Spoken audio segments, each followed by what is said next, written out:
एक thought experiment से शुरुआत करते हैं। मान लीजिए एक बच्चा माँ के पेट में है, आगे जाकर इसका नाम पड़ेगा सोनू।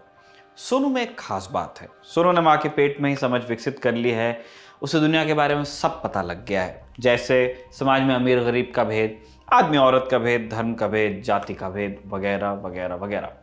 सोनू के लिए अब बड़ी दिक्कत है, क्योंकि उसके लिए पैदा होना एक लॉटरी है। अगर वो अगड़ी जाति में पैदा हुआ तो फायदे की बात है, पिछड़े में पैदा हुआ तो दिक्कत सहनी पड़ेगी। अगर सोनू लड़का पैदा होता है तो समाज में उसे लड़की के मुकाबले ज़्यादा ताकत मिलेगी, लड़की पैदा हुआ तो मुसीबत हो सकती है। अमीर पैदा हुआ तो बल्ले बल्ले, गरीब पैदा हुआ तो सालों की मशक्कत, शायद उम्र भर की ही रहे।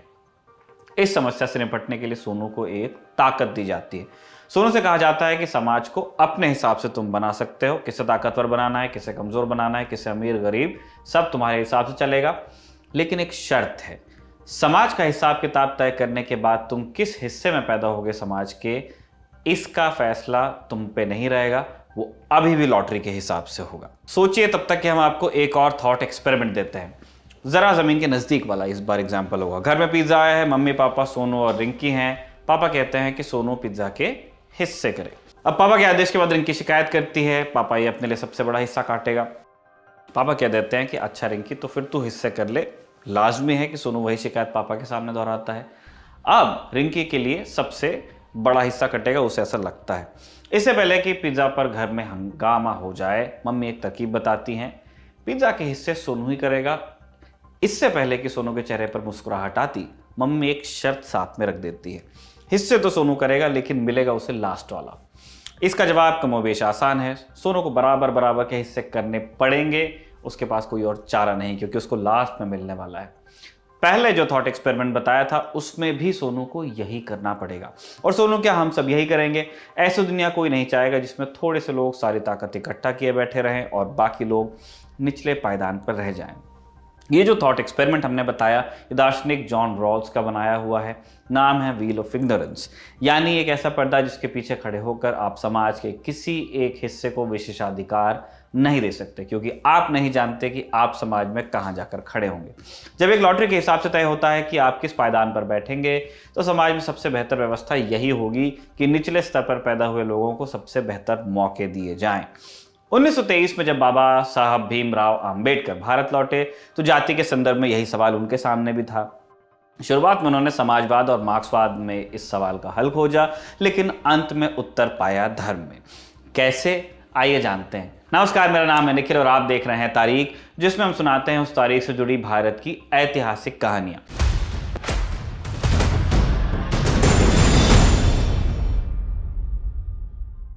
आज 14 अक्टूबर है और आज की तारीख का संबंध है डॉक्टर भीमराव अंबेडकर से। आज ही के दिन यानी 14 अक्टूबर 1956 को डॉक्टर भीमराव अंबेडकर ने नागपुर में लाखों दलितों के साथ मिलकर बौद्ध धर्म ग्रहण कर लिया था। ऐसा उन्होंने क्यों किया, ये जानने के लिए आज़ादी के पहले के भारत में जाना होगा। 1947 में भारत में अंग्रेजों से आज़ादी के समानांतर एक और मांग उठी, जाति प्रथा से आज़ादी। आम्बेडकर ने कहा, दलितों को सदियों से चले आ रहे शोषण से आज़ादी नहीं मिलती तो ये आज़ादी उनके लिए खोखली साबित होगी। समस्या का हल ढूंढने के लिए आम्बेडकर समस्या की जड़ में गए। उनके हिसाब से समस्या की जड़ थी हिंदू धर्म में 4 वर्णों का विभाजन।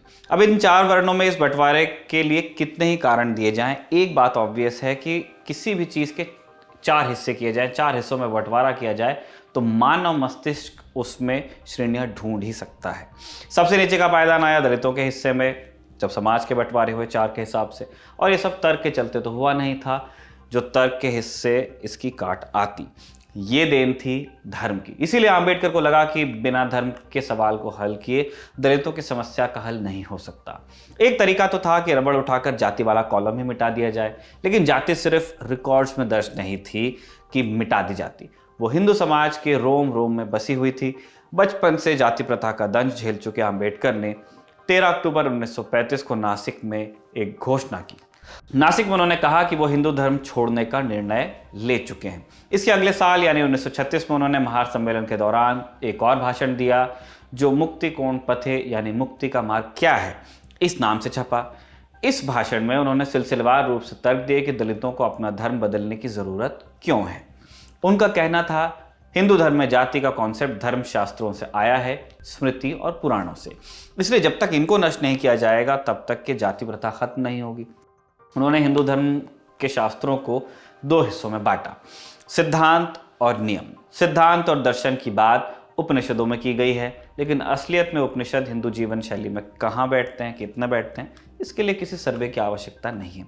हिंदुओं की जीवन शैली, उनके त्यौहार, सब कुछ पुराणों और स्मृतियों से आते हैं। और धर्म भी ऐसा कि जिसे सनातन कहा गया है, जो सदा सदा से है, उसमें बदलाव कैसे आता। बाहरी तौर पर बदलाव आ भी गया तो जाति प्रथा जो धर्म के मूल में है कभी नष्ट नहीं होने वाली। अब इन्हीं सब तर्कों के साथ बाबा साहेब ने दलितों से कहा कि अगर वो सदियों की बेड़ियों को तोड़ना चाहते हैं तो हिंदू धर्म छोड़ने के सिवाय कोई चारा नहीं है।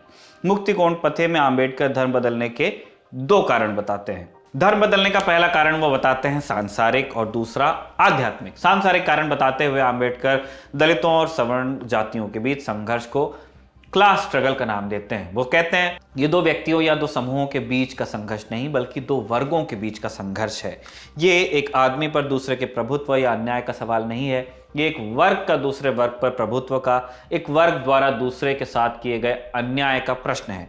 दो वर्गों का संघर्ष तब पैदा होता है जब आप उच्च वर्गों के साथ समानता पर जोर देते हैं। उनके गुस्से का एक ही कारण है और वो है समानता की मांग करने वाला आपका व्यवहार जो उनके अहम को ठेस पहुंचाता है।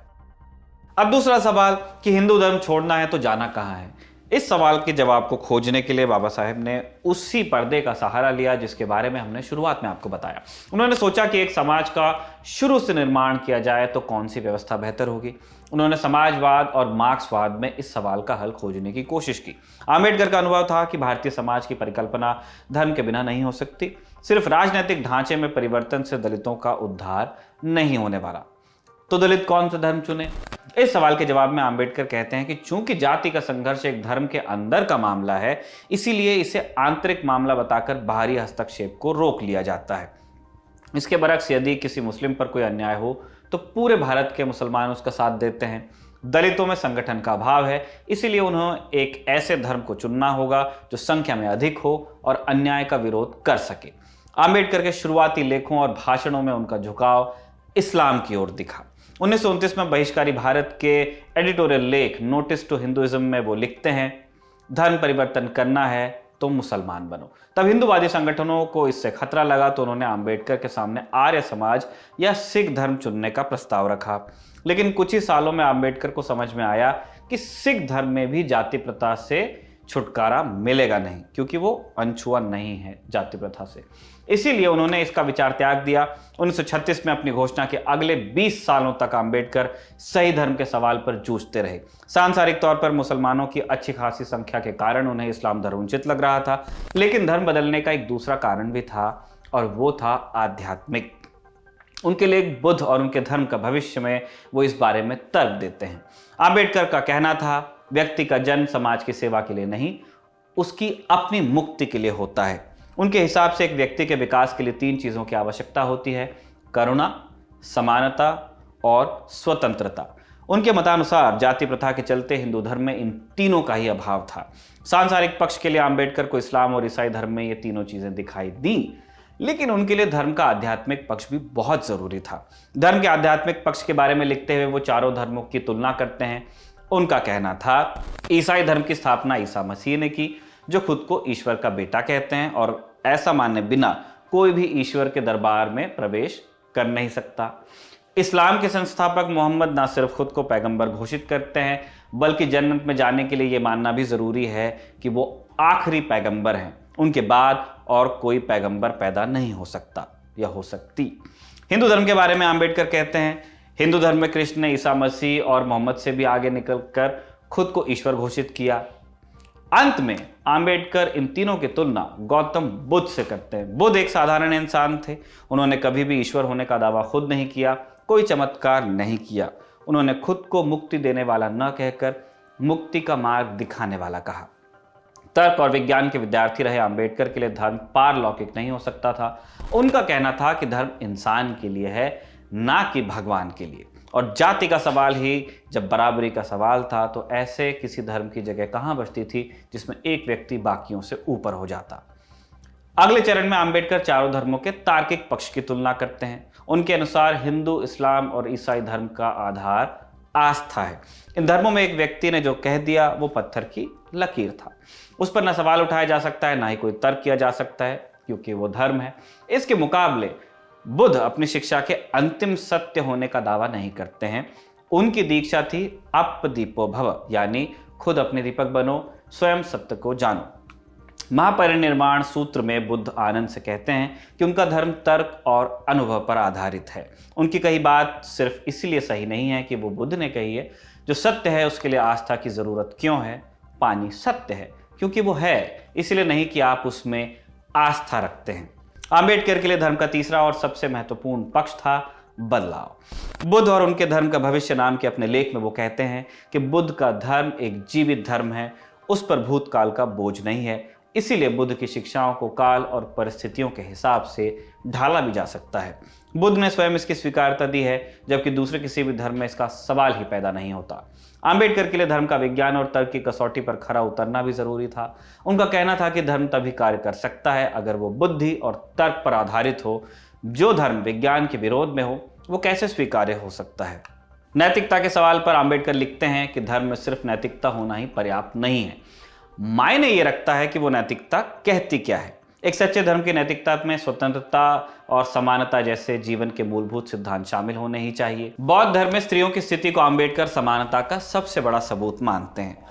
उन्होंने कहा कि और धर्मों ने बुद्ध को सिर्फ अहिंसा के सिद्धांत तक सीमित किया, जो वास्तव में एक महान सिद्धांत है, लेकिन बुद्ध ने अहिंसा के साथ साथ समानता की शिक्षा भी दी। उन्होंने न केवल पुरुष और पुरुष के बीच समानता की बात की, बल्कि पुरुष और स्त्री के बीच समानता की भी शिक्षा दी। हिंदू धर्म से इसकी तुलना करते हुए उन्होंने कहा कि हिंदुओं में शूद्र और स्त्रियां धर्म उपदेशक नहीं हो सकते, जबकि बुद्ध ने शूद्रों को अपने बराबर बैठाया और संघ में स्त्रियों को भिक्षु बनने का अधिकार दिया। आम्बेडकर के विरोध में तर्क दिया गया कि दोनों धर्म कर्म के सिद्धांत पर ही आधारित हैं और इसीलिए दोनों में कोई खास फर्क नहीं है। बौद्ध धर्म और हिंदू धर्म की बात हो रही है। आम्बेडकर ने इसका जवाब देते हुए कहा कि कर्म के सिद्धांत को नए सिरे से परिभाषित करना जरूरी है। उन्होंने कहा कि विज्ञान के अनुसार बच्चा माता और पिता के गुण लेकर पैदा होता है, जबकि हिंदू धर्म के अनुसार बच्चा पिछले जन्मों के कर्मों का फल साथ लेकर पैदा होता है। इसी सिद्धांत के आधार पर दलितों के शोषण के लिए खुद उन्हें दोषी ठहरा दिया जाता है, ये कहकर कि यह उनके पूर्व जन्मों के कर्मों का फल है। बुद्ध ने कर्म के इस सिद्धांत को कभी नहीं माना। बुद्ध ने जब आत्मा को ही नहीं माना तो आत्मा के पुनर्जन्म का बौद्ध धर्म में कोई स्थान ही नहीं हो सकता। बुद्ध का कर्म तात्कालिक है, अभी इसी जीवन में है, उसके लिए अगले जन्म का इंतजार नहीं करना पड़ता, पिछला वाला इधर नहीं आता, कॉन्सेप्ट ही नहीं है। बौद्ध धर्म स्वीकार करने के 2 महीने बाद ही आम्बेडकर की मृत्यु हो गई, लेकिन इस कृत्य ने भारत में दलित और बौद्ध समाज पर गहरा प्रभाव डाला। उनकी मृत्यु के बाद भी विद्वानों ने आम्बेडकर के धर्मांतरण के उद्देश्यों पर बहस करना जारी रखा, लेकिन यह निश्चित था कि इसने भारत में दलित आंदोलन और बौद्ध धर्म दोनों को गति दी। 1950 की जनगणना के अनुसार भारत में बौद्धों की संख्या 1.5 लाख से कुछ कम थी।